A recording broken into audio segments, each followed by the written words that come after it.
بضاعت ما بود. همین که در توانمون بود تلاش کردیم که خانه تو در شکل زیبا و محکم و تمیز برای بندگان تو پاک بشه. که خدایا این بضاعت ما بود، قبول بفرما، تقصیراتو پروردگار را عفو بفرما. خیر نیاز نداره که تعریف و تمجیدش بکنن، القاب بهش بدن. خیر داره گریه میکنه که خدایا این عمل از من قبول بفرما. اگر به من توفیق نمیدادی که خانه تو درست بکنم چی باید درست میکردم؟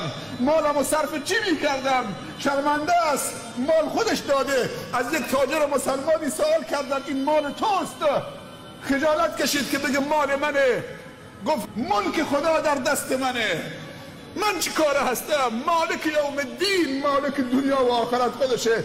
خدایا من این توفیقی به من دادی که این خانه رو درست بکنم، مال خودت بود. من وقتی از شکم مادرم بیرون آمدم یه لنگی هم تام نبود که عورتم بپوشه. چطوری ادعا میکنم در ملک خدا که من مالکم؟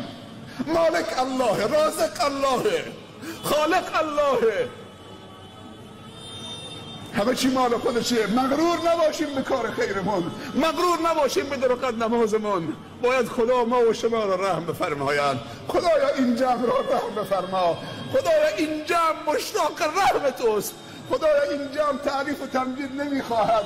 خدایا این رحم، خدایا این جمع میخواهد که 15 روز مانده به ماه مبارک رمضان این مسجد افتتاح شده.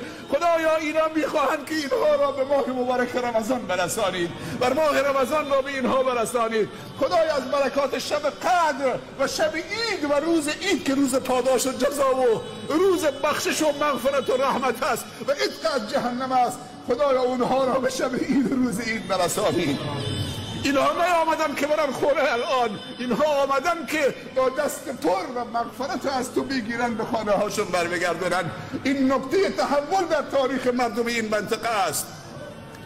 یکی از ساده ترین و زیباترین و وسیع ترین مساجد اهل سنت در جنوب است. هم ساده، هم جذاب، هم زیبا، هم معنویات خاصی دارد. اخلاص همه شما صحیح بود.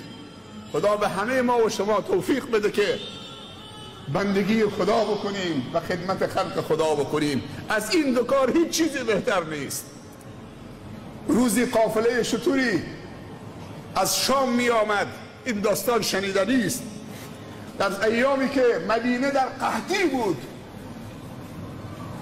یک دفعه طوفانی اطراف مدینه بلند شد. مردم فکر میکردن که گردبادیه، طوفانیه. ام المؤمنین عایشه رضی الله عنها از خانه بیرون آمد، دید که طوفانی اون طرف مدینه. شخصی رو فرستاد، گفت برو پسرم، برو نگاه کن این گردباد، این طوفانه، نه که بیاد مدینه رو از بیخ بکنه.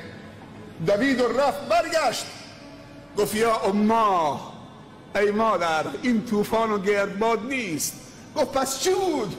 گفت این قافله 700 شتری عبدالرحمن ابن عوف تمامی مواد مورد نیاز مدینه و خارباره و آذوقه شهر مدینه و حومه 700 تا شتر بار مال خودش تنهاست. عبدالرحمن ابن عوف وقتی به مدینه آمد با لباس تنش و پای برهنه آمد. پیامبر صلی الله علیه وسلم به یکی از انصار اهل مدینه گفت که این برادر تحویل بگیر، یه جایی بهش بده، خوراک بهش بده، مهمان تو تقسیم بکن. اون انصاری به عبدالرحمن گفت که برادر من 2 تا خانه دارم، هر کدوم تو میخوای مال تو، چون پیامبر گفته من تقسیم بکنم مالمو با تو، تو مهاجری من انصارم. گفت که بارک الله فی بیتک دلنی علی السوق، خدا برکت در خانه تو بندازد، راه بازار و تجارت نشونم بده. گفت من 2 تا باغ دارم. گفت بارک الله فی بستانک دلنی علی السوق، راه بازار. و وقتی که عفت نفس عبدالرحمن ابن عوف این خبر به رسول الله صلی الله علیه وسلم رسید، دعای برکت کرد برای عبدالرحمن. به جایی رسید که عبدالرحمن میگوید اگر پام به سنگی بر میخورد فکر میکردم که گنج زیرشه. به برکت دعای پیامبر صلی الله علیه و سلم تا اینکه عبدالرحمن یکی از عشره مبشره به بهشت شد و سرمایه‌دار بزرگی شد که یک قافله 700 تا شتری مال خودش تنها می آمد. ام المؤمنین عایشه گفت برو پسرم عبدالرحمن رو پیدا بکن، از زیر سنگ بیارش اینجا. عبدالرحمن رو گرفتن آوردن پیش بعد از حیات پیامبر صلی الله علیه وسلم بود، پیامبر از دنیا رفته بودن. گفتن عبدالرحمن، گفت بله یا اما. گفت میگن که یک قافله 700 تا شتری مال تو از شام داره میاد، مردم در قحطی ان. سرش انداخت پایین گفت استغفر الله، مال من. گفت عبدالرحمن بیا نزدیکتر.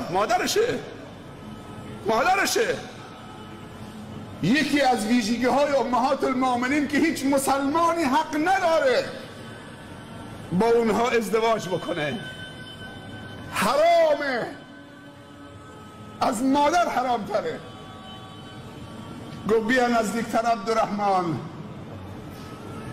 گفت من یه چیزی شنیدم از پیامبر صلی الله علیه وسلم در حیاتش درباره تو.